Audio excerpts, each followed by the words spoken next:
that being or that force or whatever it is that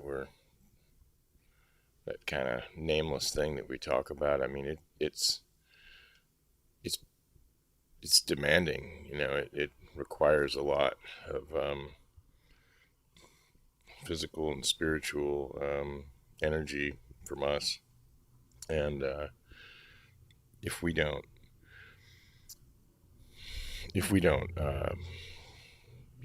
give it what it needs and what it wants, then it definitely wreaks havoc on us, for sure. It's definitely it's pretty difficult. It's pretty taxing. It's, it's, But not having it is taxing. Yeah. Because it's also a release, and that shit builds up in your psyche. Yeah. And your body. Yeah. And subconscious. And if you don't get a chance to blow that out in something positive like music and art, then you're probably going to blow it out in some other aspect of your life. It might not be as positive.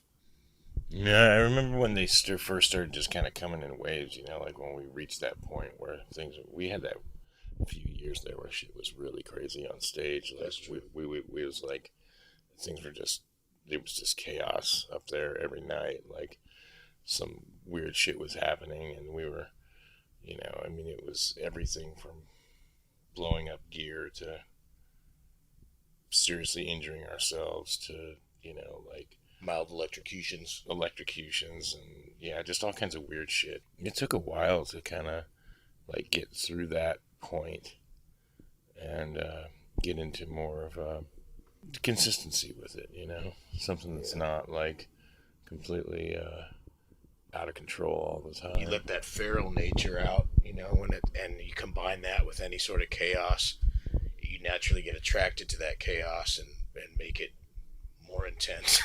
And that, it's not a way it's not very sustainable. Yeah.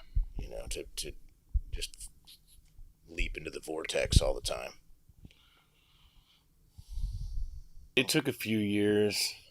It was definitely, I remember having a really clear thought one day, just that it was running all the time, like whether we were working on it or sleeping or wherever we were, that it was in motion all the time,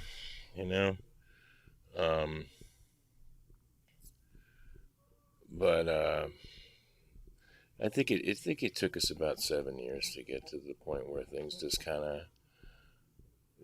of became its own thing, and we were more like servants to it, really. It was definitely an act of discovery, like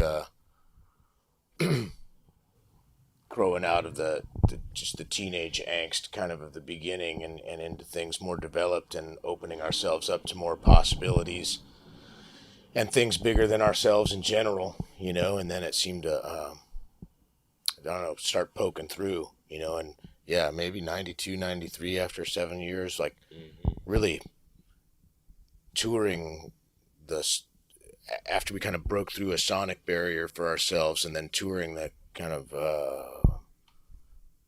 repetitious trance-like music, it started to really reveal. Yeah. It's not the kind of shit you want to practice, honestly. It's like, it's not, you can't, it's hard to like play these songs like in practice mode. There's kind of one mode that they want to be played. So you actually have to like make a conscious decision to kind of divorce yourself from it somewhat, even for sound check, You just have to kind of go in there and be like